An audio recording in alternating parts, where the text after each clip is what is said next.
धर्म सर, स्वागत है।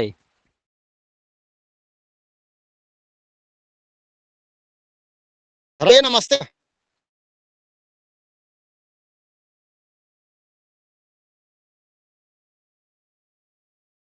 धर्म सर, अपना माइक ऑन कर हेलो लेंगे। हेलो हेलो हाँ हाँ हेलो। हाँ, आ गए, आ हेलो। हाँ गए। Sir, hello. आ रहा है सर, आवाज आ रहा है अभी। हाँ, आ रहा है ना? बिल्कुल। आ रहा हाँ हाँ, ठीक। अच्छा। हाँ, आ रहा है ना? तो चलिए आज का कार्यक्रम शुरू। नहीं तो हेलो। वो सर ला रुका ना मैं। नहीं बोला सर ला प्रमोद जी ला मैं फोन करा था, रुका ना। भरत हरीश जी भैया तो आ नमस्कार गए जी। हैं, हरीश जी। हाँ हाँ हाँ सर। हाँ आ गए सर। डॉक्टर डॉक्टर साहब को देखिए। हो गया सर। हाँ डॉक्टर साहब का बस इंतजार है। हाँ, डॉक्टर साहब को एक बार देखिए, आए हैं कि नहीं आए हैं। और हरीश भाई कैसे हैं क्या? हाँ सब ठीक है धर्म भैया नमस्कार। नमस्कार सर। कैसे हैं सर? बढ़िया है सर। और आप हरीश भाई? सब ठीक है। अब देखते हैं अब कैसा है आज। प्रमोद सर, स्वागत है सर आपका। हाँ सर जी। नमस्ते सर। हाँ भैया नमस्कार नमस्ते नमस्कार। सर। नमस्कार। डॉक्टर साहब भी जुड़ गए। हाँ जुड़ गया। हाँ जी, हाँ जी। नमस्कार भरत सर। भैया। भैया नमस्कार सब लोगों को। हाँ, नमस्कार सर। सर भैया सब लोगों नमस्कार। को नमस्कार। हाँ, ये अच्छा कार्यक्रम है, चलिए, बढ़िया है। कम से कम एक भेंट मुलाकात करने का ना अच्छा अच्छा आप लोगों ने प्लेटफॉर्म तैयार किया है। अच्छा लगा। ये ये सब जो है राजकुमार सर और भरत सर के सर ही मार्गदर्शन में चल रहा है सर। अरे बहुत बढ़िया। नहीं। और सर धर्मपाल जी नमस्कार। नमस्कार नमस्कार, कैसे हैं धर्मपाल जी? हाँ बढ़िया बढ़िया है सर जी, आप बताइए कैसे हैं। हाँ, ठीक बढ़िया। अब रिटायरमेंट के बाद में क्या टाइम पास के लिए नाती पोता के साथ तो भिड़े रहते हैं। नहीं नहीं, बढ़िया है सर, बहुत बढ़िया है। ब्याज है वो तो। सर प्रणाम सर। राजकुमार कहाँ यात्रा में है? हाँ, यात्रा में सर। हाँ, जी कंटिन्यू करेंगे फिर। आज के कार्यक्रम के लिए शुभकामनाएं सर।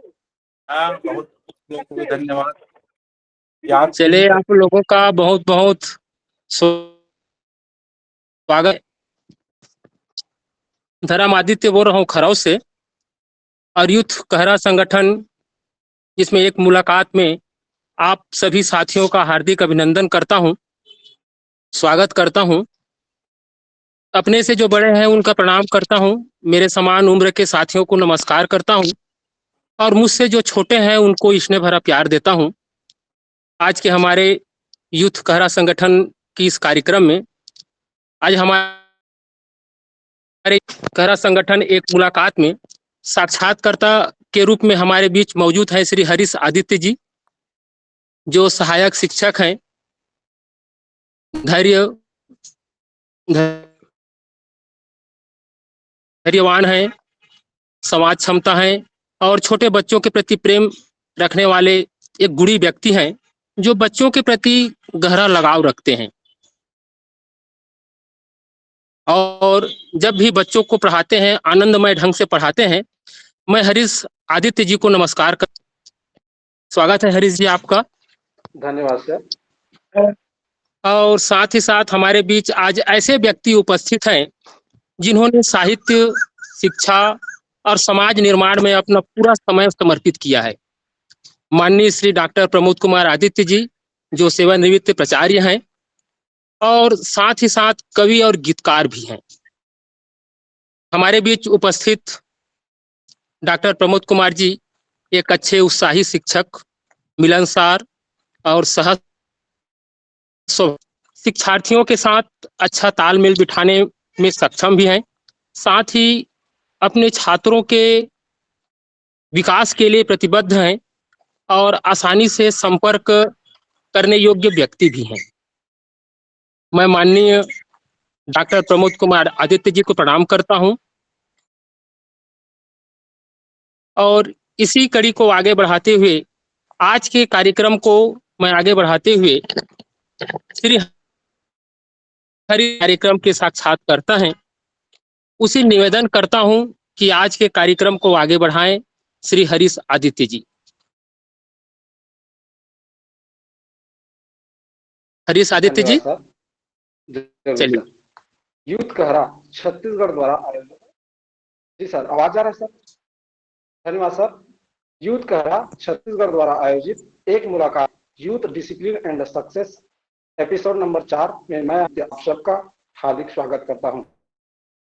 शनिवार को एक ऐसे अतिथि से मुलाकात करते हैं जो किसी विशेष क्षेत्र में पारंगत हो, जानकार हो या उपलब्धि हासिल किए हो। इसी कड़ी में आज हमारे बीच एक ऐसे विशिष्ट शख्सियत उपस्थित है जिन्होंने शिक्षा, साहित्य, समाज और तीनों क्षेत्रों में अपनी अमिट छाप छोड़ी है। एक सफल प्रचारक के रूप में उन्होंने अनेक विद्यार्थियों का मार्गदर्शन किए। एक कवि के रूप में संवेदनाओं और एक गायक और गीतकार के रूप में जीवन के विविध रंगों को अभिव्यक्ति प्रदान किए। साथ ही साथ जिला मिशन समन्वयक, सहायक संचालक व जिला शिक्षा अधिकारी के रूप में अनेक योजनाओं का क्रियान्वयन, समन्वय व अनेक शिक्षार्थियों का मार्गदर्शन किए। मैं डॉक्टर श्री प्रमोद कुमार आदित्य जी का इस मंच में हार्दिक अभिनंदन करता हूं।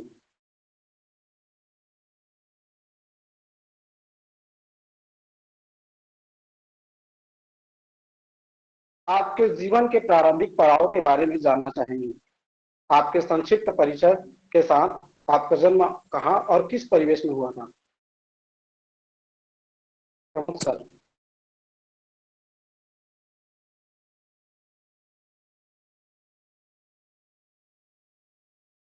माइक ऑन करिए सर जी। आ रही आवाज? आई जी आवाज? सर, आ रही है। आ रही है। अब मूलतः खरौद से ही हूँ मैं भी, है ना। खरौद तिवारी पारा हमारा मूल गांव है। और मेरे पिताजी अपने बचपन में बहुत सारी कठिनाइयां झेलते हुए बचपन से ही मेधावी रहे। बहुत अच्छे रामायण प्रेमी थे, प्रवचन करता थे। शिक्षकी नौकरी करते हुए वो कई जगह अपना कार्य संपन्न करते रहे। स्थान तमनार रहा, तमनार जिला रायगढ़ में। और वहीं से जो मेरा प्रारंभिक जीवन है प्रारंभ होता है। तो प्रारंभिक जो जीवन है बिल्कुल सामान्य जो बच्चे जिसको हम लोग देखते हैं उसी प्रकार से रहा। बहुत हाई लेवल का हम लोगों का रहन सहन नहीं था। तो जो ग्रामीण माहौल से हमने बचपन शुरू किया, उसमें मेरी माँ भी खरौद की है, पिताजी भी खरौद के हैं। और माँ माझापारा से है और बाबूजी तिवारी पारा से, है ना। तो माँ थी और उनकी जो कर्मठता का लाभ गुरु से ही माँ के साथ जुड़ा रहा। और प्रथम गुरु बोलते हैं माँ को, तो वो मेरी जिंदगी भर की गुरु रही है। और माँ से ही मैंने कर्म करना सीखा। अपना जो कर्तव्य है उन कर्तव्यों को करते हुए जीवन की गति आगे बढ़ती गई। और ग्रामीण क्षेत्रों में ही मेरा प्रारंभिक जीवन चला। हमीरपुर से उड़ीसा से लगा हुआ गांव था हमीरपुर। वहाँ चौथी मतलब प्राइमरी स्कूल की पढ़ाई हुई। फिर वहाँ चौथी पांचवी और हायर सेकेंडरी तक तमनार में पढ़ाई हुई। उसके बाद रायगढ़ में कॉलेज की पढ़ाई हुई। तो इस तरह से प्रारंभिक जीवन रहा। और ग्रेजुएशन के बाद मेरा जब पीजी नहीं हुआ था उसके पहले ही शिक्षक के रूप में मेरा सिलेक्शन हो गया था। तो ऐसे दुविधा में फंस गए थे कि भाई कैसे करें, नौकरी करें कि ना पढ़ाई करें वाली बात थी। बड़ा एक कोऑपरेशन मिलता था। जो एडीआईएस थे उनका कहना ये हुआ कि तुम सप्ताह में कम से कम 3 दिन भी आ जाओ तो हम संभाल लेंगे। तो एक सपोर्ट मिला और उस सपोर्ट के चलते मैं नौकरी भी मेरी रही और साथ में पढ़ाई भी किया, एमएससी हो गया। तो उस दौरान मैंने जो प्रारंभिक समय रहा, मैंने एक सहायक शिक्षक के रूप में भी गांव के जो प्रिंसिपल थे उनको देखे कि भाई ये साइंस का विद्यार्थी है, हमको स्कूल में उठा के मुझको हाई स्कूल में लिए और वहां रहते हुए हाई स्कूल के बच्चों को पढ़ाना।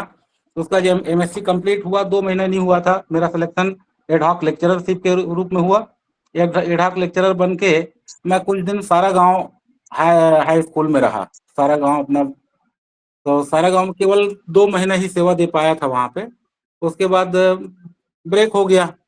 ब्रेक होने के बाद में फिर रीअपॉइंटमेंट हुआ, तो रीअपॉइंटमेंट में मेरी पोस्टिंग हो गई कुंडा मुंगेली। वहां पे फिर हम लोग रेगुलर हो गए और व्याख्याता के रूप में ही मतलब हम लोग को जीवन सर्विस की जो लाइफ है चली।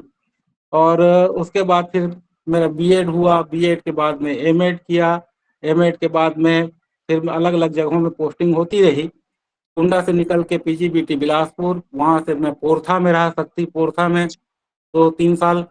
उसके बाद वहां से फिर मैं एमएड के लिए गया, एमएड से फिर मेरा पोस्टिंग बालको हो गया। बालको में लंबे समय, सेकेंडरी स्कूल में लंबे समय रहा और वहां से प्रमोशन में मैं आ गया जांजगीर।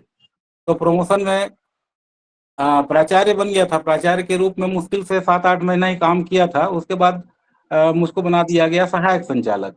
तो सहायक संचालक के रूप में अपनी सेवाएं देता रहा और उसी दौरान एक ऐसा कंडीशन उत्पन्न हुआ कि विभाग में हमारे जिला शिक्षा अधिकारी के साथ में एक दुर्घटना हो गई। तो जिला शिक्षा अधिकारी का भी प्रभार मुझे मिला और जांजगीर जिला काफी बड़ा था, 9 ब्लॉक थे। पूरे जांजगीर जिले में सबसे बड़ा जिला था अपने छत्तीसगढ़ में। और पूरे 9 ब्लॉक में जिला शिक्षा अधिकारी के रूप में कार्य करते हुए बहुत अच्छे ढंग से, परीक्षाओं का समय था, यही 26 जनवरी के आसपास तो घटना हुई और जनवरी में ही सही में प्रभार में रहा।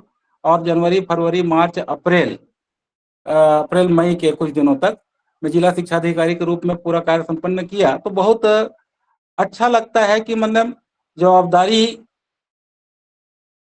जो मुश्किल वास्तव में कर्म जो हम लोग काम करते हैं, कर्मठता जो होती है, कर्मठता को ध्यान में रखा जाता है। ये तो वैसे तो मेरे से सीनियर सहायक संचालक थे, लेकिन उस समय जो तात्कालिक कलेक्टर थे ब्रजेश मिश्रा जी, वो पूरी जानकारी, कलेक्टर लोग पूरी जानकारी रखते हैं कि कौन कहाँ पे क्या है। जानकारी ली है तो बोले, पता चला कि भाई प्रमोद आदित्य तो पूरा जिला शिक्षा कार्यालय को संभाले हुए हैं। तो वो बुलाए और उठा के मुझको जिला शिक्षा अधिकारी का प्रभार सौंपे। और ऐसा समय था कि में जो फरवरी मार्च का महीना होता है बहुत हैवी वर्क होता है। उस समय जो बच्चों का जो छात्रवृत्ति का काम चलता था, ट्राइबल विभाग और एजुकेशन दोनों, मैं उस समय छात्रवृत्ति का काम ट्राइबल से उठा के एजुकेशन को दे दिए थे। अब मेरे ऊपर में इतना आया था कि मैं सहायक संचालक, मैं जिला शिक्षा अधिकारी। एक्चुअल में जिला शिक्षा अधिकारी और सहायक संचालक दोनों के सिग्नेचर से कोई चेक जारी होता था। अब मुझको ही सहायक संचालक का भी सिग्नेचर करना पड़ता था, मुझको ही जिला शिक्षा अधिकारी 1 बजे 1-1 बजे तक बैठ बैठ के मैं छात्रवृत्ति का काम किया हूँ।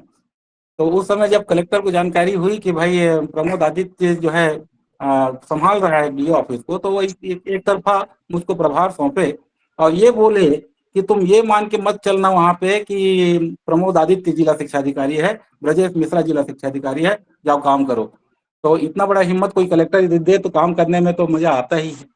तो कोई भी क्षेत्र हो, सामान्य भी यदि हम क्षेत्र में काम कर रहे हैं, यदि हम लोग काम कर रहे हैं तो ईमानदारी का सम्मान हर जगह होता है।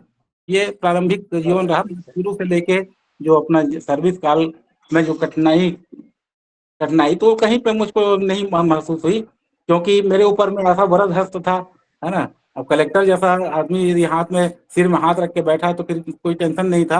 लेकिन हम काम इतना ईमानदारी के साथ किए थे कि कहीं पे कोई चिंता नहीं होती थी। बात करने की क्षमता थी, बात कर लेते थे। कुछ जरूरत पड़ती थी, कोई समस्या आती थी, उनसे बात करते थे। पूछिए।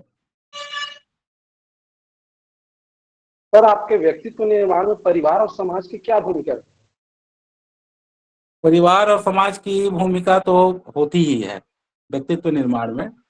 सबसे बड़ी भूमिका तो ये कि मेरे पिताजी स्वयं शिक्षक थे और उच्च वर्ग जी शिक्षक सर। के रूप में वो सेवानिवृत्त हुए थे और लगभग वो 89-90 के जी आसपास वो रिटायर हुए।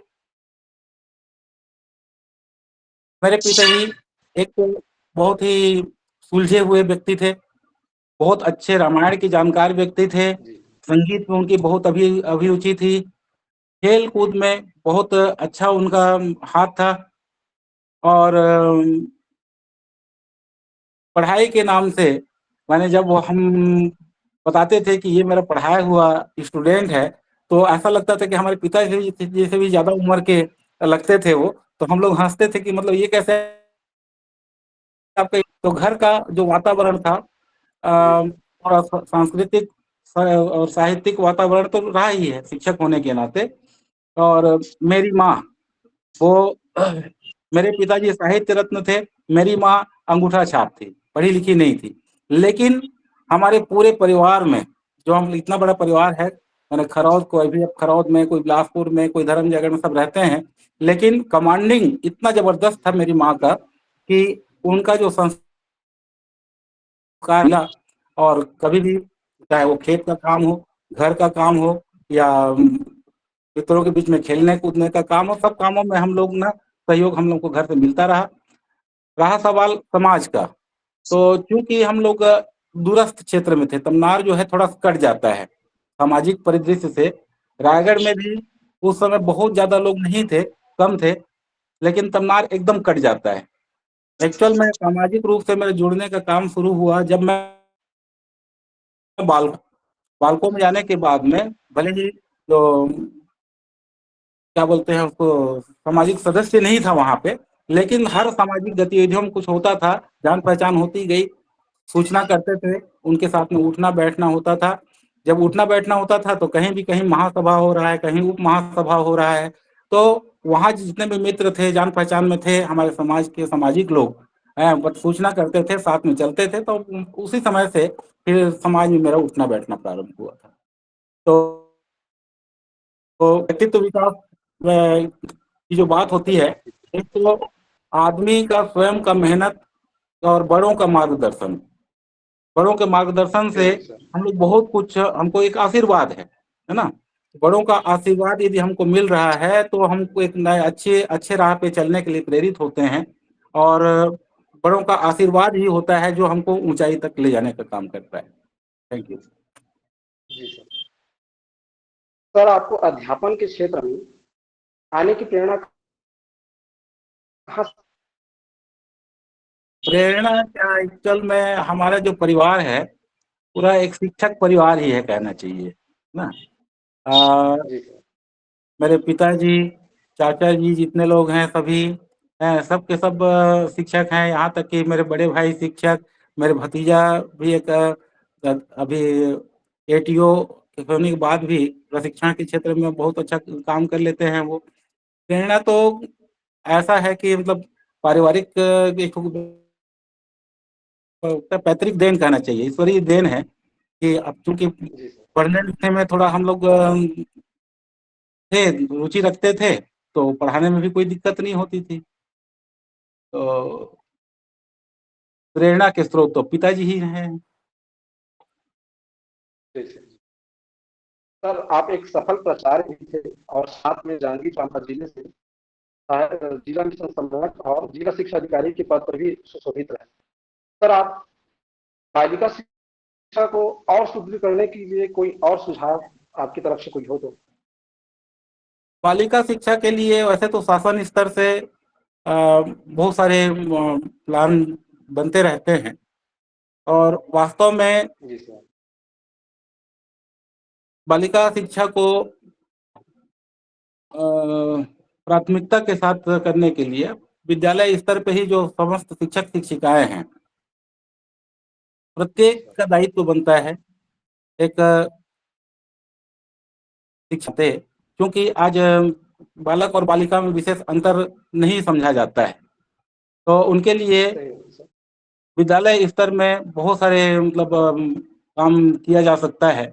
विशेष रूप से जो गरीब वर्ग के बच्चे हैं, जो पढ़ाई में कमजोर हैं, उनके लिए एक्स्ट्रा क्लास लेना, उनको जहाँ तक हो सके अपने स्तर से प्रेरित करना। एक संस्था प्रमुख होने के नाते मैं तो बच्चों के साथ में जानकारी लेता ही रहता था कि वहाँ तक कि जैसे मैं बालको कन्याशाला में था, तो बालको कन्याशाला में बहुत अलग अलग लेवल की बच्चियां आती थी, और उसमें कई सारी बच्चियां ऐसी होती थी जिनके जी पास पुस्तक भी खरीदने के लिए नहीं खरीदना नहीं हो पाता था। तो या तो जी लाइब्रेरी का लाभ ले सकते थे तो ठीक, या फिर शिक्षकों के पास में जो रिप्रेजेंटेटिव आते हैं पुस्तक वितरण करने के लिए, तो लगभग एक एक अलग अलग प्रकाशन से बहुत सारी किताबें शिक्षकों के पास, मैक्सिमम जो मेरे मेरे पास आते थे, मैं लड़कियों को बांट दिया करता था।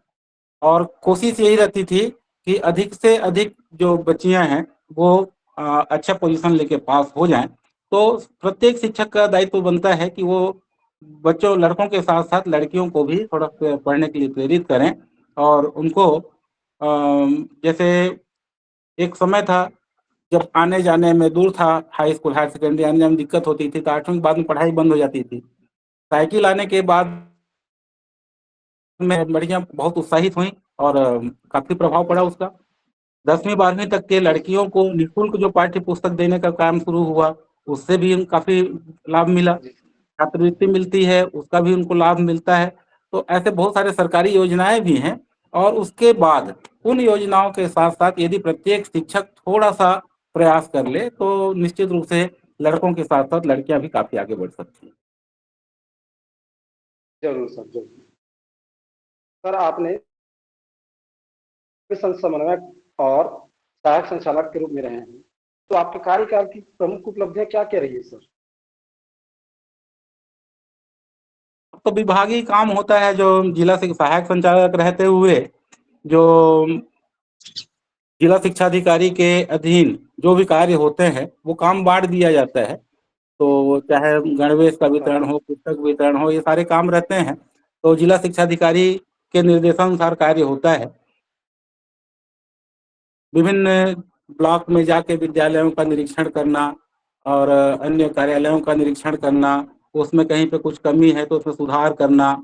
बहुत सारी शिकायतें आती रहती थी, शिकायतों को देखना। कई शिक्षक जो हैं समय से स्कूल न जाना, और शराब पी के जाना, और ये जितने प्रकार की गतिविधियां हैं उन सब गतिविधियों में हमारे जिला शिक्षा अधिकारी के निर्देशानुसार कार्य होता है। और डीएमसी के रूप में कार्य करते हुए तो स्वतंत्र प्रभार होता है, तो वहाँ पे मिशन का कार्य होता है। तो मिशन में जो राज्य से निर्देश प्राप्त होते हैं वो कलेक्टर के थ्रू सबका सारा काम होता है। तो वहाँ पे प्रोजेक्ट का काम बहुत ज्यादा होता है। लेकिन जिस जिस समय मुझको बनाया गया डीएमसी, उसके बाद से वहाँ पे कार्य जो है बहुत नगण्य हो गए। मेरे पहले बहुत सारा काम होता था, जैसे भवन बनाना और बाउंड्री वॉल बनाना, ये सारे कार्य जो है मिशन के माध्यम से होता था। लेकिन मेरे डीएमसी बनने के बाद में जो बचे खुचे काम थे, उन बचे खुचे कामों, सबसे बड़ी बात होती है कि विभाग में जो भ्रमण करना, और भ्रमण करते हुए कार्यों की जो प्रगति है उस प्रगति को देखना, और उसका रिपोर्टिंग तैयार करते हुए राज्य शासन तक उसकी जानकारी भेजना, ये मुख्य रहता है। तो जिला शिक्षा अधिकारी के रूप में जी परीक्षा संपन्न कराया मैं, और मिशन समन्वयक के रूप में जी सर। कलेक्टर के निर्देश पर वहाँ पे जितने भी प्रोजेक्ट के वर्क थे उनमें उनका सहयोग करते हुए कार्य संपन्न करने का प्रयास किया गया।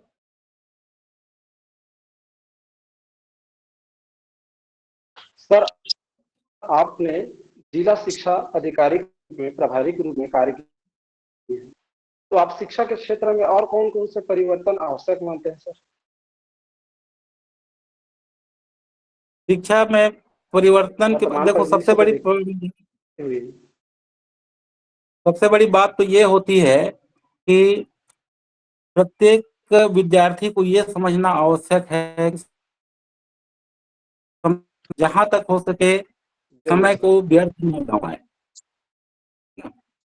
प्रत्येक विद्यार्थी के पास अपना एक लक्ष्य होना चाहिए, और उस लक्ष्य के आधार पर उसको अपना ध्यान को केंद्रित करना चाहिए। तो शिक्षा के लिए सबसे आवश्यक है टारगेट बनाना। जी सर। यानी समय बदल गया है, पहले का समय और आज के समय बहुत अंतर आ गया है। हम लोग देखते थे, हम लोग जब हमारे समय में जरूर 60% 65% यदि हमारा स्टूडेंट बहुत अच्छे पोजीशन माना जाता था। और आज ऐसा हो गया है कि 95 से लेके 99% तक मार्किंग हो रही है, उसमें कंपटीशन चल रहा है। तो आप इसमें समझ सकते हैं कि आज के विद्यार्थियों को कितने मेहनत की आवश्यकता है। तो इसलिए प्रत्येक विद्यार्थी को, चाहे वो बालक हो या बालिका हो, यदि उसके पास एक लक्ष्य है और उस लक्ष्य को टारगेट करना है, तो उसके लिए उसे देखिए मेहनत करना होगा। और समय पर जो किया गया काम होता है वही आसान बनाता है। यदि हम लोग नियमित पढ़ाई करते रहेंगे, उसकी एक अभ्यास हो जाने पे बाद में परेशानी नहीं होती है। कई लोग क्या होता है कि स्कूल जाते हैं, स्कूल में जाके खेलना कूदना, इधर उधर, परीक्षा तो अभी बहुत दिन बचा है, बाद में पढ़ लेंगे, तो ये वाले बात नहीं होनी चाहिए। और सबसे बड़ी बात होती है कि जो बच्चे होते हैं विद्यालय जब जाते हैं, संगति वहीं पे जाके बहुत सारी संगति मिलती है। तो खराब संगति यदि पड़ गई तो पढ़ाई लिखाई बर्बाद है। यदि अच्छी संगति मिल गई, अच्छे शिक्षकों का मार्गदर्शन यदि वो ग्रहण कर लिए, माता पिता के आदेशों को ग्रहण कर लिए, तो निश्चित रूप से उसको आत्मसात करके वो आगे बढ़ सकते हैं। और गलत संगति में पढ़ने के पश्चात पढ़ाई से रुचि हटते जाती है। आज जमाना बदल गया है, मोबाइल का जमाना आ गया। ये किरण आए, ले जाओ उसको। तो मेहनत, आज जो मेहनत करेंगे तो उसकी सफलता इसको मिलेगी। इस बात को बच्चों को समझना होगा। अब यही तो है कि मतलब बच्चों को हम आज के समय को भी ध्यान में हम लोग रखें, और आवश्यकता, परिवार की आवश्यकता को भी, समाज की आवश्यकता को ध्यान में रखें। और उस हिसाब से यदि हम बच्चों को प्रेरित कर पाते हैं, पढ़ाई के लिए आगे बढ़ा पाते हैं, तो ये बहुत बड़ी उपलब्धि। जी सर। सर, हमारे समाज के जो बच्चे हैं उनको शिक्षा की मुख्य धारा में जोड़ने के लिए हमें कौन कौन से प्रयास या पहल करनी चाहिए सर? पहल तो सबसे पहले ये करना चाहिए कि वास्तव में हमारा जो समाज है, कहरा कहार समाज, जी सर। जैसा हम लोग सोच रहे हैं, जो अभी आप लोग जो अभी मंच तैयार कर रहे हैं और बच्चे जो बढ़ रहे हैं, निश्चित रूप से उसका सकारात्मक प्रभाव देखने को मिल रहा है। तो यदि बच्चे पिछले बार अभी जो नवागढ़ में कार्यक्रम हुआ था, उस नवागढ़ कार्यक्रम में भी अभी 10वीं और 12वीं में जो बच्चे टॉप किए हैं, जिनको पुरस्कृत हुए हैं, उन बच्चों के भी इंटरव्यू हम लोग देख रहे थे, सुन रहे थे, उनकी बातें सुन रहे थे। तो उन बच्चों से सुनने के बाद में अन्य बच्चे प्रभावित हुए। तो वही बताया कि मतलब प्रत्येक विद्यार्थी, चाहे वो समाज का चुका हो, यदि वो लक्ष्य निर्धारित करता है और उस लक्ष्य पर टिके रहता है, ये टारगेट बनाए कि भाई मुझको फर्स्ट क्लास आना है, यदि ये फर्स्ट क्लास आने का लक्ष्य है, तो निश्चित रूप से वो हायर सेकेंड डिवीजन तक का मार्क खींचेगा। उसको सोचना कि मुझको मेरिट में आना ही था, तो मेहनत करेगा तब तो मेरिट के हिसाब से पढ़ाई करेगा। यदि मेरिट में आना है तो ऊपर फर्स्ट क्लास आएगा ही। तो ये बच्चों को जो जो समाज के ये हमारे जो कार्यक्रम, विभिन्न कार्यक्रम चल रहे हैं, जो प्रेरणा स्रोत हैं, इनके माध्यम से या शिक्षकों के माध्यम से यदि ये बोला जाता है कि भाई आप एक लक्ष्य निर्धारित करो, तो उस लक्ष्य के आधार पे वो लोग अपना एक टारगेट बना सकते हैं। दूसरी बात, पढ़ाई को रेगुलर करने के लिए उनको प्रेरित करना आवश्यक है। मैंने ऐसा नहीं कि 4 दिन पढ़े उसके बाद 5 दिन खेल कूद में लगा दिए, फिर इधर उधर घूम लिए, ऐसा नहीं। तो विद्यार्थी हैं, विद्यार्थी को रेगुलर पढ़ने को, खाली बोर्ड क्लास के बच्चों को पढ़ने की आवश्यकता नहीं होती, सभी क्लास के बच्चों को पढ़ने की आवश्यकता होती है। हम लोग ये देखते हैं कि जो चीज हम प्राइमरी मिडिल स्कूल में पढ़े रहते हैं, हाई स्कूल में जाने के बाद में हम लोगों को 8 का पहाड़ा याद नहीं आता, 10 का पहाड़ा याद नहीं आता, जबकि प्रत्येक क्लास स्टेप वाइज आगे बढ़ता है। यदि हम लोग 7वीं कक्षा पढ़े हैं, 8वीं जा रहे हैं, तो 8वीं बिल्कुल अलग हो गया 7वीं से, ऐसा नहीं है। 7वीं का भी उसमें अंश होता है। 7वीं 9 8वीं के दिन तो 10वीं 12वीं में भी हम लोगों को 6वीं 7वीं की आवश्यकता होती है। तो उस स्टेप को हमको नहीं छोड़ना है, बिल्कुल अलग थलग नहीं करना है। इस बात को प्रत्येक बच्चे को ध्यान में डालना होगा। सबसे बड़ी बात होती है कि माता पिता, घर परिवार की स्थिति परिस्थिति बहुत मायने रखता है। जी सर, जरूर। तो खाली पढ़ाई सब कुछ मैंने नहीं होता है, स्थिति परिस्थिति, समय काल परिस्थिति अपन जो बोलते हैं भी निर्भर करता है। लेकिन एक विद्यार्थी जो होता है, वह विद्यार्थी यदि सकारात्मक सोच लेते हुए अपने माता पिता के सम्मान को ध्यान में रखते हुए यदि लक्ष्य निर्धारित कर लेता है, तो 100% उसको सफल होने से कोई नहीं रोक सकता। जी सर, जैसे अभी वर्तमान में छत्तीसगढ़ शासन द्वारा संचालित बहुत विद्यालय हैं, जैसे एकलव्य हो गया, आकांक्षा, प्रयास, जवाहर नवोदय विद्यालय। इसमें हमारे समाज के जो बच्चे हैं उनका अधिक से अधिक चयन हो, इसके लिए हमें कौन कौन से प्रयास करने चाहिए सर? हाँ, इसके लिए तो फिर ये जैसे अभी हमारे राजकुमार घनश्याम लोग मेहनत कर रहे हैं नवागढ़ में, ऐसे ही अलग अलग जगहों में निवेश के लिए सर। जी सर। यदि उनके लिए कोचिंग टाइप का व्यवस्था बना दिया जाए प्रत्येक मुख्यालय स्तर में कम से कम, है ना। जैसे नवागढ़ में बहुत बढ़िया प्रयास हुआ है, काफी बच्चे वहाँ पे सेलेक्ट हुए। ऐसे ही खरौद है, श्री नारायण है, इधर चांपा जांजगीर साइड में है। यदि अलग अलग जगहों में कुछ जवाबदार टीचर्स यदि अपनी परीक्षा में समय देकर यदि बच्चों को थोड़ा सा मेहनत कर दे बच्चों के पीछे, तो एक सही मार्गदर्शन मिलने पे बच्चे काफी आगे बढ़ सकते हैं। जरूरी। जी जी सर, सही बात कहा सर आपने। जैसे हमारे जो क्षेत्रों की सरकारी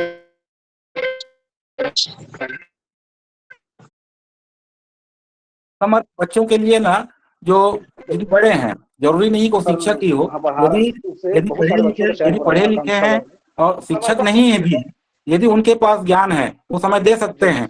1 घंटे का समय भी अपने ग्रामीण क्षेत्र के बच्चों के लिए यदि निकाल के कोई समर्पित हो जाता है, तो 100% उसका बेनिफिट मिलता है। जैसे अब मेरे पिताजी रिटायरमेंट के बाद में घर में रहते थे, क्योंकि वो बहुत अच्छे शिक्षक थे, तो बहुत सारे विद्यार्थी उनके पास घर में आए। तो नहीं, माने उनको कोई चीज पूछना है तो वो घर में पहुंच जाते थे। तो सबसे भाई किसी का बाबा तो किसी का दादा किसी का और कुछ, एक अगर नहीं समझ में आती थोड़ा समझा देगा, है।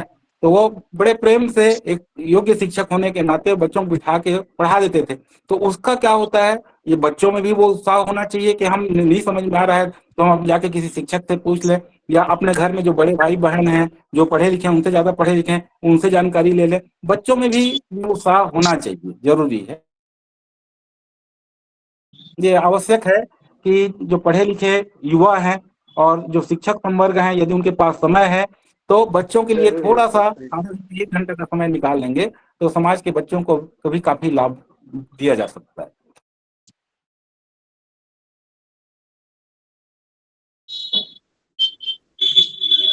सर, आप एक अच्छे कवि और आपकी मानी आवाज। हैं, हाँ, तो सर आपको साहित्य के क्षेत्र में आने की प्रेरणा कहाँ से मिली? हाँ, ये भी एक बहुत बड़ी बात है। वो वास्तव में साहित्य लेखन के क्षेत्र में मेरी जो अभिरुचि है, मैं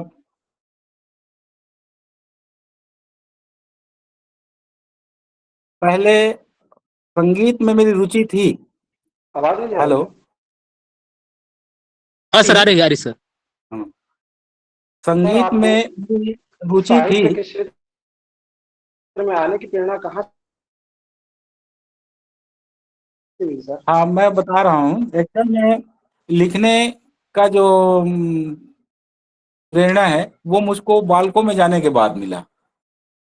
संगीत में मेरी रुचि थी, यहाँ तक कि मैं जब प्राइमरी स्कूल में पढ़ता था 5वीं 6वीं में, तो उस समय रेडियो का जमाना था, टीवी भी नहीं आया था। तो मैं रेडियो बजते गाने सुनते रहता था, हम पढ़ते रहता था। तो जी सर। डांट भी खाता था घर में, है कि तुम पढ़ाई कर रहे हो कि रेडियो सुन रहे करके। लेकिन एक जो रुचि थी वो संगीत के प्रति थी। जी सर। बचपन में जैसे अपन 15 अगस्त 26 जनवरी वगैरह होता था तो पूरे विद्यालय में मैं खुद जो जी सर। राष्ट्रीय गीत जो गाने का काम मेरे जी ऊपर सर ही आता आप। था, मैं ही गाता था। मेरे जो हाँ आवाज आ रही सर। एक दो टीचर थे। हेलो। थोड़ी से कट रही है सर। यहाँ पे ऐसे नेटवर्क तो ठीक ठाक है। हेलो,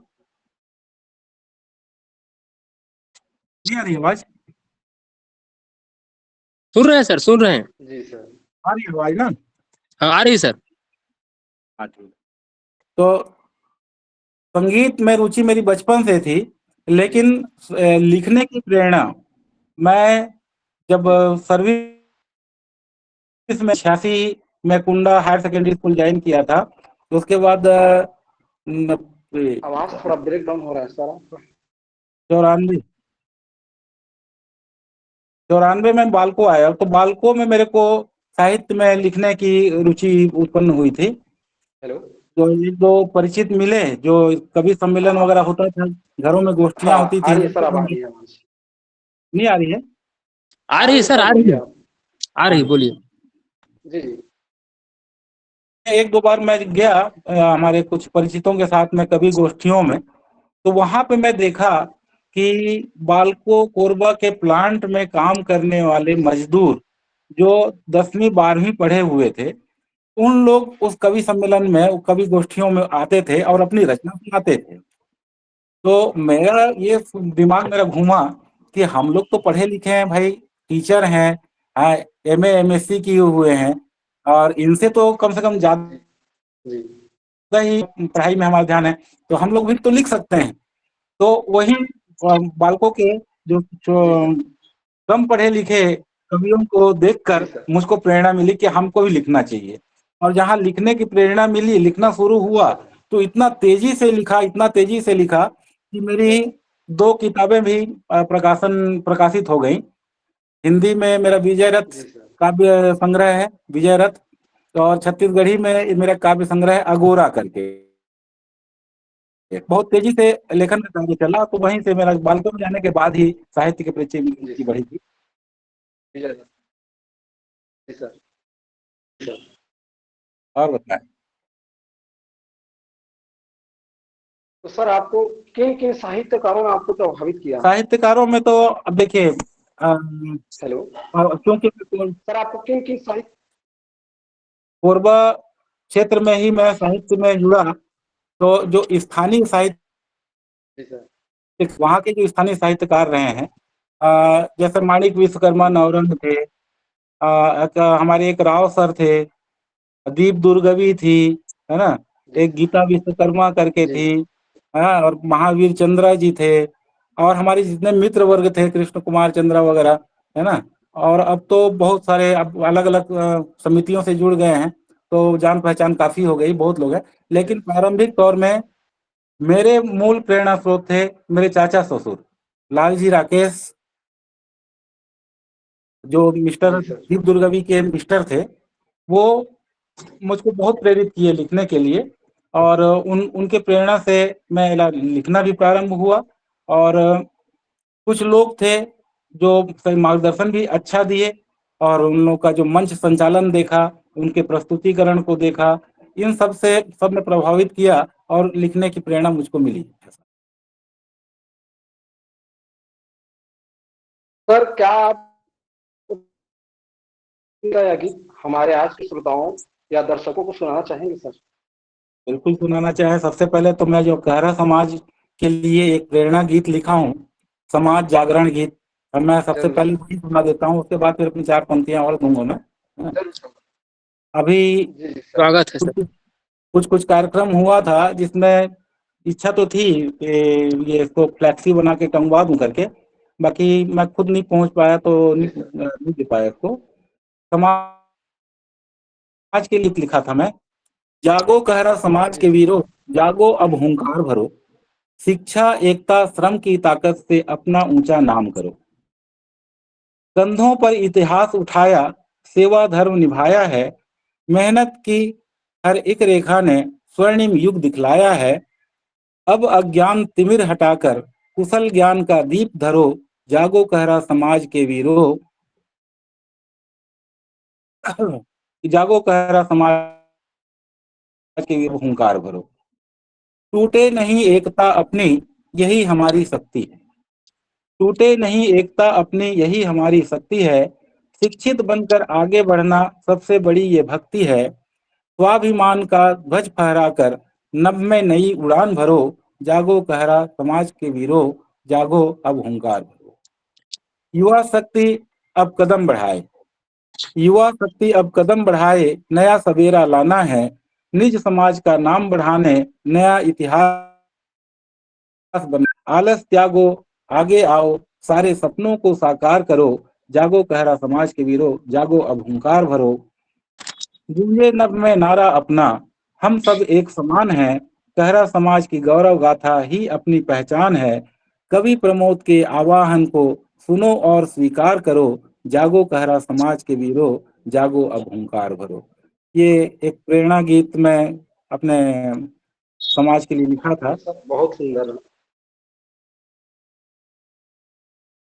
जैसे युवा संगठन का जो ग्रुप है उसमें भी भेजा था इस रचना को, और कहरा समाज का जो संगठन है हरिहर आदित्य वाला, उसमें भी भेजा था।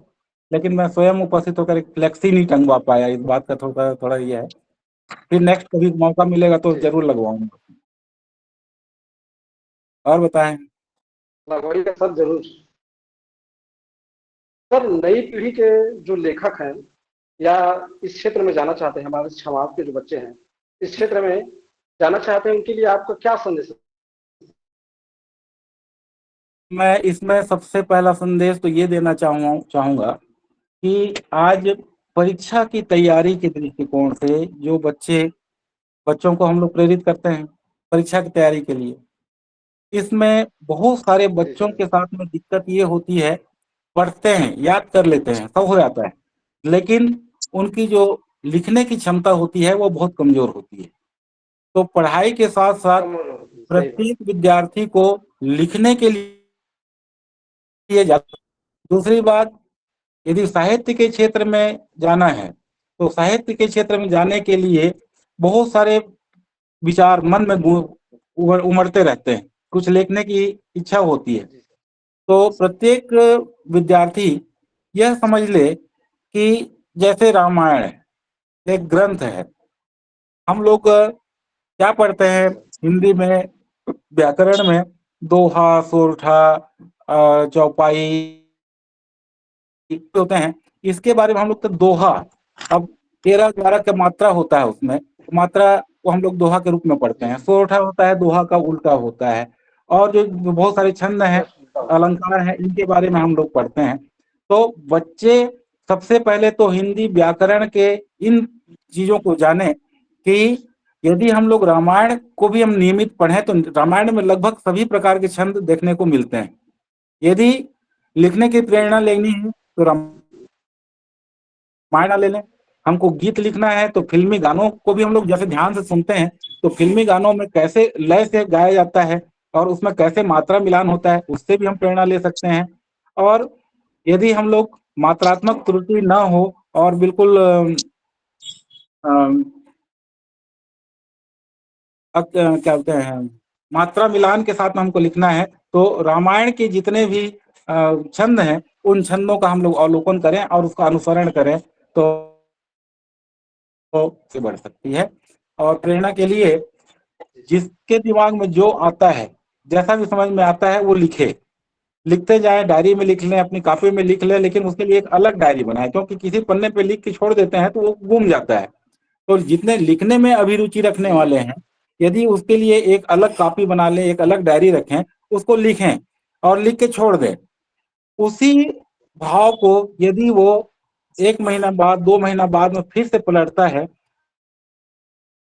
लिखने वाला खुद उसमें परिमार्जन कर सकता है, उसमें संशोधन कर सकता है।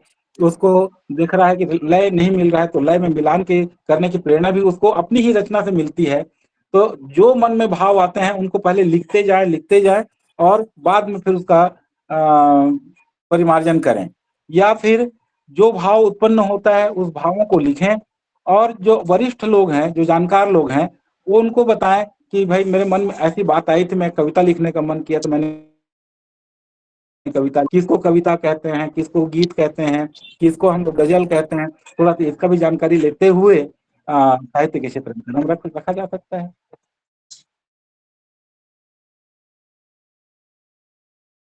ठीक है जी सर, देखा जाए तो सर जितने भी हिंदी के विधाएं हैं उनको जानना भी बहुत जरूरी है। ठीक सर, ठीक सर।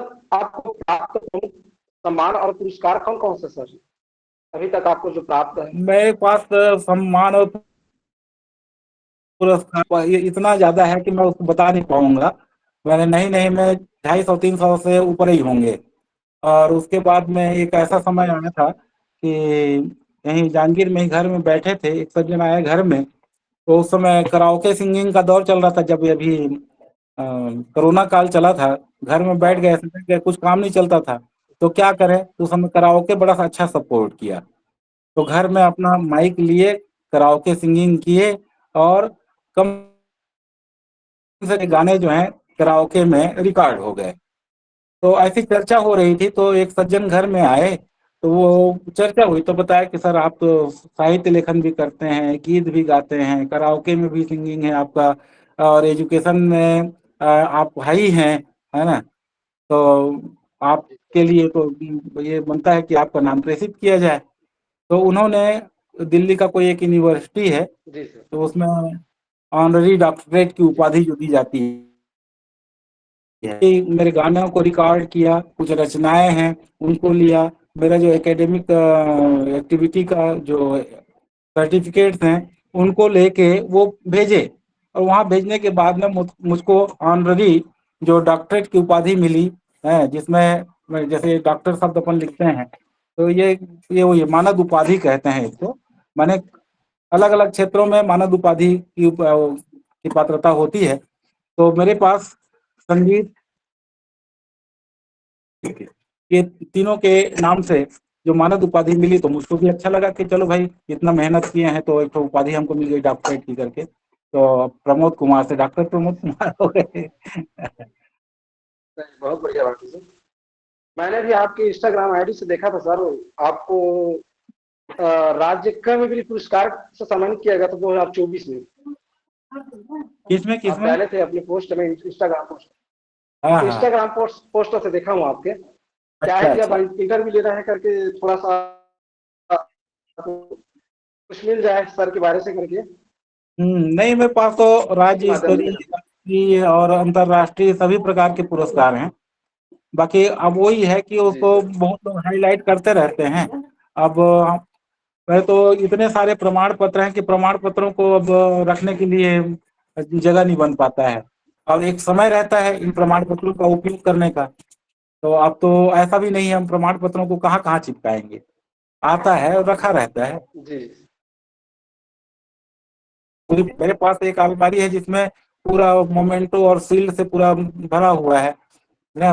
बच्चों का जो पढ़ाई के स्तर पे उन लोगों का खेल कूद का और साहित्यिक गतिविधियों का, सांस्कृतिक कार्यक्रमों का इतना सारा पुरस्कार हो गया था कि उसके लिए मुझको अलग से एक अलमारी जी बनवाना पड़ा। वो अलमारी में भी नहीं समाया, तो अब जाके उसको एक पेटी में डालना पड़ा, ऐसा हो गया था। जी सर, आप हमारे कहरा समाज को में कहाँ देखते हैं और भविष्य में कहाँ देखना चाहते हैं? देखिए, जहां तक हो सके तुलनात्मक अध्ययन के माध्यम से हम लोग एजुकेशन में भी जी तुलनात्मक सर। अध्ययन करते हैं, समाज में भी तुलनात्मक अध्ययन करते हैं, जी सर। और समाज। तुलनात्मक अध्ययन करने जी से एक कंपटीशन उत्पन्न होता है। आज अभी पिछले जी कुछ सर। समय से विशेष रूप से जो हमारे संगठन के बनने के बाद, युवा संगठन के बनने के बाद में परिवर्तन आया, और ये परिवर्तन जो है अभी जो हम लोग ये एक मुलाकात कार्यक्रम भी जो हो रहा है, ये एक युवा संगठन के जी की सर। सोच के आधार पे ये हुआ है। बहुत पुराने समय से जो सामाजिक जी उठक बैठक चल रहा है उसमें भी थोड़ा सा परिवर्तन आया। तो पिछले एक दशक तो नहीं कहूंगा, मैंने कुछ 5-6 साल से के करीब से हमारे समाज में भी बहुत सारी प्रतिभाएं हैं और हमारा समाज काफी आगे बढ़ रहा है। रहा सवाल एक पोजीशन बनाने का, जैसे तेली समाज है, कुर्मी समाज है, उन्हें इनकी तुलना में हम जी लोगों को जितना आगे होना चाहिए था अभी हम लोग उतना आगे नहीं है। लेकिन जो अभी गतिविधियां हो रही हैं इससे एक प्रेरणा सबको मिल रहा है और जो युवा वर्ग है थोड़ा सा एक्टिव है और इनकी एक्टिविटी से आज ओपी चौधरी वित्त मंत्री को हम लोग अपने मंच में बिठा लिए, सांसद और विधायकों को हम लोग अपने मंच में बिठा लिए, तो निश्चित रूप से प्रोग्रेस तो है अन्य समाज की तुलना में। जी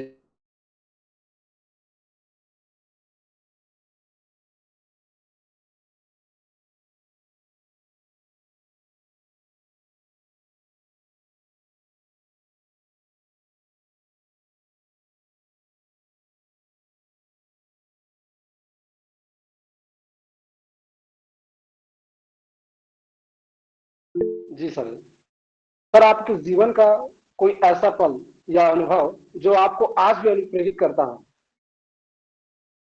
क्या चीज के लिए? मोटिवेशन के लिए सर, मान लीजिए शिक्षा के क्षेत्र में या लेखन के क्षेत्र में आज भी आपको प्रेरित करता हो, आपके जीवन का ऐसा कोई पल हो या संस्मरण जो आज भी आपको प्रेरित करता हो? इसमें तो बहुत सारी चीजें हैं, हाँ, जो जी सर। शुरू से ही हम लोग एक्टिव रहे हैं और प्रेरणा के रूप में जी सर। हम लोग क्या है खेलकूद, राष्ट्रीय खेलकूद में भी हम लोग भाग लेते रहे हैं।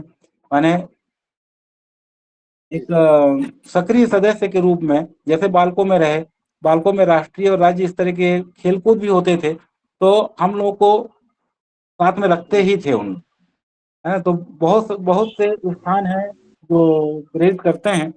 जैसे मैं कुंडा में था, कुंडा में उस जी सर। समय मैं बैचलर था, शादी भी नहीं हुई थी, लेकिन वहाँ का जो मेल मिलाप है, जी वहाँ के जो रहन सहन है, मैंने बहुत ज़्यादा डेवलप्ड एरिया नहीं था, गांव था वो, लेकिन उस गांव में जो वहाँ के लोगों को मेहनत करते हुए देखता था, जिनके घर में हम लोग किराए में रहते थे, उनके घर के प्रत्येक सदस्य, एक केवल शिक्षक था घर में, बाकी सब किसान थे। तो वहाँ काम करने के प्रति जो जुनून होता था, ये जो मई जून का एकदम कड़क धूप होती जो आता था, उसी समय उन लोग को शांत बैठते देखता था।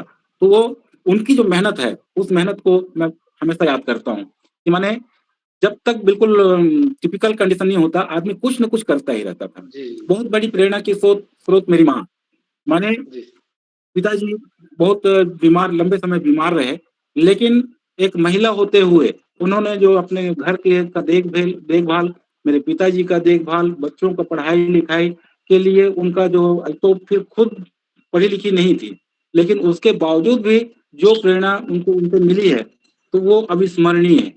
तो ऐसे जी जो लोग हैं प्रेरणा मिलते हैं।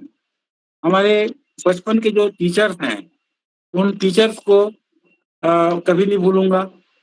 मैंने बाहर दूसरे गांव से आते थे और आते आते रास्ते में उंगली पकड़ के साथ में स्कूल ले जाते थे, तो वो एक प्रेरणा स्रोत रहे।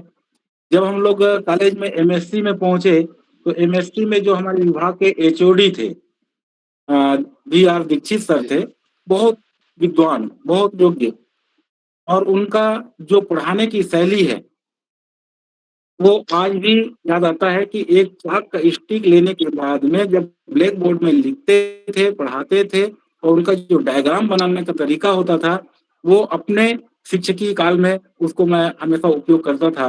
तो ऐसे बहुत सारे लोग प्रेरणा के स्रोत रहे हैं, जिनकी प्रेरणा से हम लोग शिक्षा के क्षेत्र में शिक्षकी कार्य किए और आज भी हम उनको याद करते हैं। जी सर। जी सर। जैसे सर हमारे समाज के बच्चों को, जैसे एसएससी हो गया, अभी जो वर्तमान परीक्षाएं हो रही हैं, जैसे एसएससी हो गया, पीएससी, यूपीएससी, रेलवे, व्यापम, अन्य परीक्षाओं में हमारे समाज के बच्चों का चयन इसके लिए हमें कौन कौन से प्रयास या पहल करने चाहिए सर? इसके लिए बहुत जरूरी है जो नियमित पढ़ाई होती है, इसके साथ में करियर गाइडेंस। समय निकाल के कम से कम एक कालखंड, एक पीरियड बच्चों को कम से कम ये तो जानकारी रहे कि हम लोग 8वीं के बाद में क्या काम कर सकते हैं। यदि मान लो हमारी पढ़ाई 8वीं तक हुई, उसको बंद कर दिए, क्या कर सकते हैं। 10वीं पढ़ने के बाद में हमको क्या काम कर सकते हैं। 12वीं और कॉलेज पढ़ने पे हमको क्या, पढ़ाई जितना अधिक कर लें बहुत अच्छी बात, लेकिन मान लीजिए किन्हीं कारणों से वो नहीं पढ़ पाते हैं, तो उनके लिए करियर गाइडेंस के लिए ये विद्वान शिक्षकों की आवश्यकता होगी जो गाइड कर सकें उनको।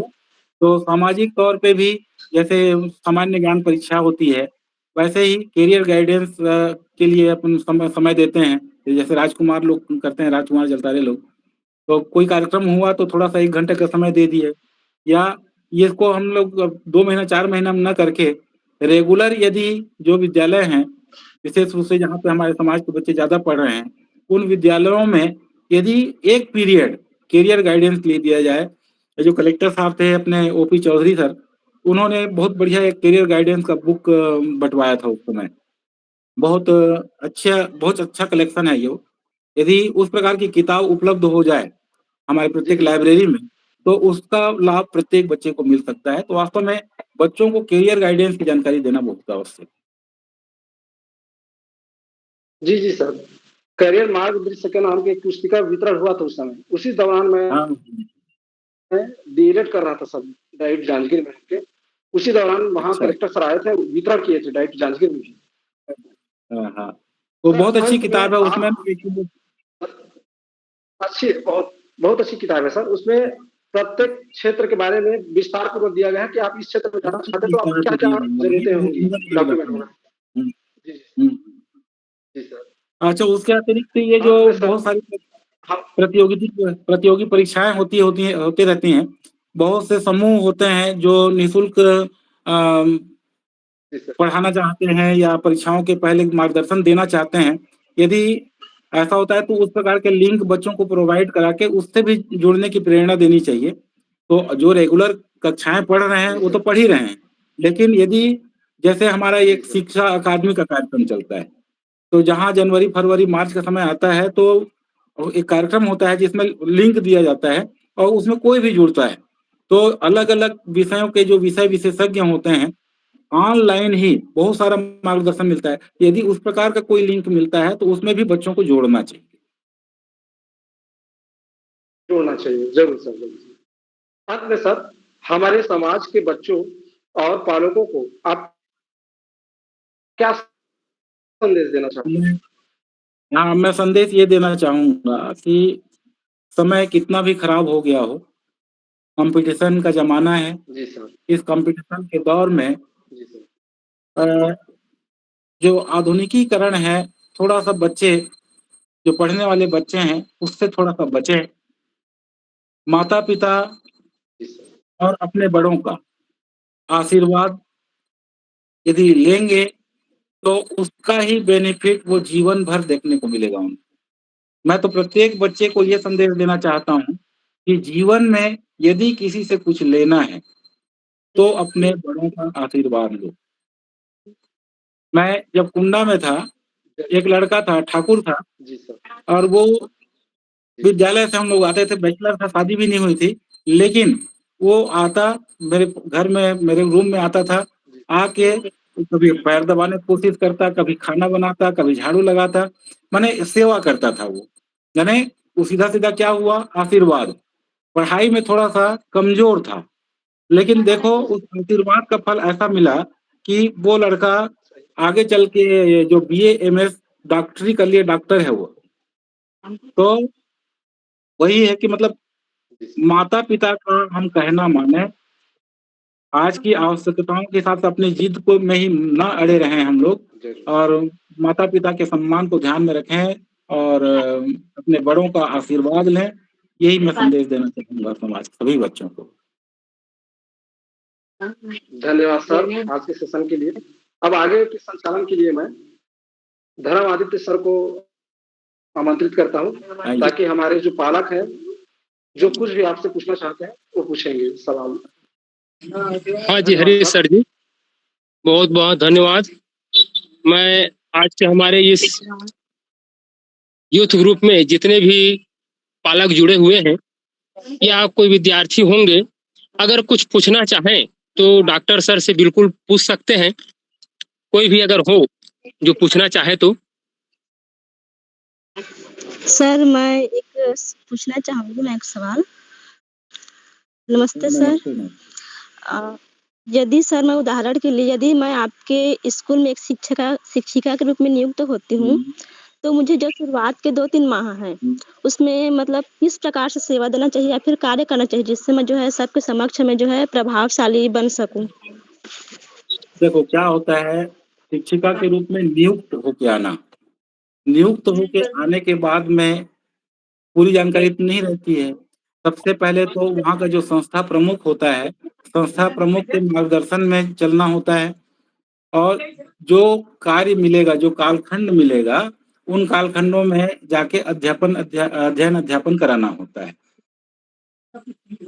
सबसे बड़ी बात होती है कि मतलब पढ़ाई के बाद में सीधे ही पढ़ाना, खुद पढ़े उसको सीधे पढ़ाना दिक्कत होती है। तो इसके लिए विभाग में प्रशिक्षण का आयोजन किया जाता है, जिसको हम लोग डीएड, बीएड वगैरह कहते हैं। तो पढ़ाने की जो शैली होती है वहाँ से हम लोग सीखते हैं। यदि आप ट्रेन टीचर्स हैं, जैसे आजकल टेट अनिवार्य हो गया है, बीएड अनिवार्य हो गया है ना, वैसे ही जो बीएड की योग्यता रहती है। तो हम लोग ट्रेनिंग में जब रहते हैं तो ट्रेनिंग के दौरान हम लोगों को अध्यापन की प्रक्रिया सिखाई जाती है, उसके आधार पे हम लोग पढ़ाना करते हैं। और जिस विद्यालय में आप जाते हैं वहाँ पे आपको जो कालखंड मिलता है उसके हिसाब से आप पढ़ाओगे, तो निश्चित रूप से वहाँ का जो मुखिया होगा या कोई सीनियर होगा, वो देखेगा कि आपका जो पढ़ाने का तरीका क्या है। आप नियमानुसार पाठ्यक्रम के हिसाब से जो आपका पढ़ाई हो रही है वो थोड़ा सा गाइड करेंगे, उस हिसाब से आप पढ़ाओगे। जी धन्यवाद सर।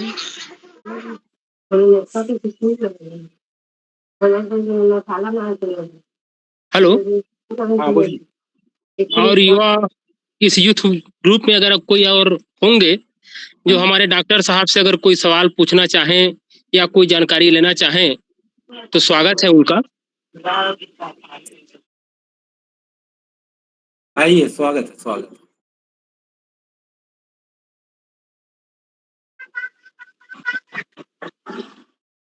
भरत भाई।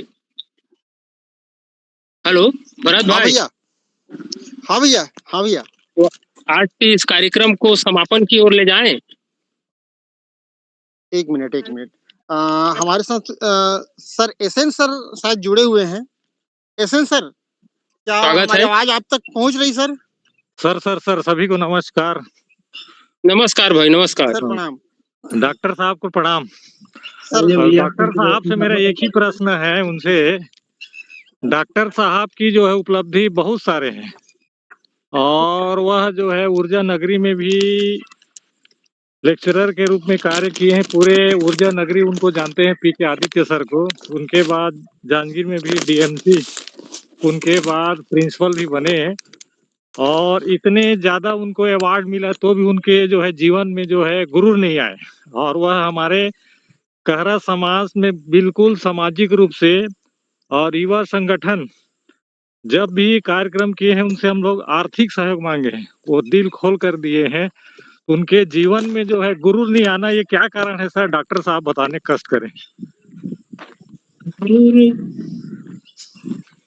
देखो ये तो हेलो सर।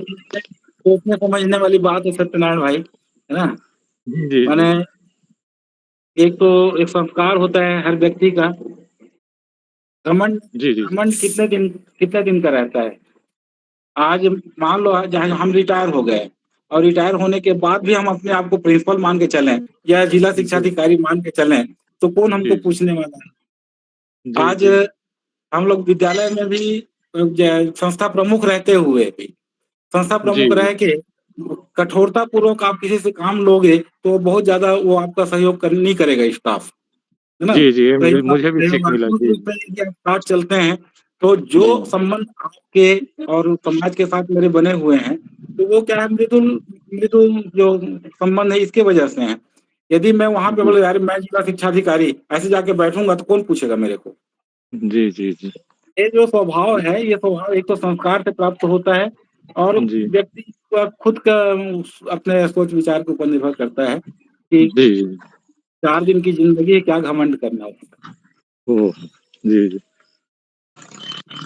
ठीक है डॉक्टर साहब, आपका जो है ना, आपका यहाँ जो है एक मुलाकात कार्यक्रम, जिनको रजत शर्मा भी संचालित करते हुए बड़े बड़े हस्ती आप भी आए, और ये हमारे जो है बुद्ध कार्यक्रम चर उसको आपने जो है आसमान ले गए, और जरूर हमारे समाज के बच्चों को, पालकों को जो है लाभ मिलेगी, इसलिए आपको जो है सादर प्रणाम। बस इतना ही मैं कहना चाह रहा हूँ सर। मनोज जी को और पूरी टीम को के लिए धन्यवाद देना चाहूँगा और आज मुझको इसमें शामिल किए, बुलाए, इसके लिए मैं बहुत गौरवान्वित महसूस कर रहा हूँ कि चलो कम से कम कुछ गाइड करने लायक मेरी योग्यता है। और यदि मेरे जीवन से प्रभावित होकर कुछ बच्चे लाइन यदि पकड़ के आगे बढ़ जाए तो मेरी क्या सुना यार जल्दी सर। आज ये कार्यक्रम अभी आगे भी चलती रहेंगी सर अनवरत तक, और हमको जब भी कभी भाई आवश्यकता होगी हम आपको लगातार याद करते रहेंगे, और जब भी विश्वास करते हैं सर, निकल आशा रखते हैं कि आपसे हमको पूरा पूरा सहयोग मिलना चाहिए। बिल्कुल बिल्कुल सहयोग मैं हमेशा करूंगा। आप लोग हम ये बस ये संपर्क बड़ा याद करना, मैं उपलब्ध रहता हूँ हमेशा। हम्म हम्म आर के सर, आप जुड़े हुए हैं, अगर कुछ कहें 2 शब्द तो। आर के सर, आर के सर, जो ड्राइविंग कर रहे थे, वो राजकुमार आर के सर, ड्राइविंग में भी थे वो। अच्छा, और ये किन्हीं ये को कोई अगर सवाल करने हो। हाँ स्वागत है स्वागत है। कृष्णा कृष्णा भैया, हेलो कृष्णा भैया, हेलो आप तक आवाज पहुंच रही क्या? शायद कृष्णा हेलो भैया कृष्ण नहीं कुमार सुन जी, पा रहे हैं। हेलो कृष्ण कुमार जी, शायद वो नहीं सुन पा रहे हैं। चलिए कोई बात नहीं, ठीक है, कोई दिक्कत नहीं। आज का भी कार्यक्रम अच्छा रहा, और बहुत ही सुंदर डॉक्टर रहा, साहब भी हमको 1 घंटे हम उनका समय ले लिए। समय ले आपने लीजिए। इतना अमूल्य समय दिया सर, उनके लिए आपका बहुत बहुत धन्यवाद। कि आप लोग मुझको याद किए, इसके लिए आप लोगों को धन्यवाद।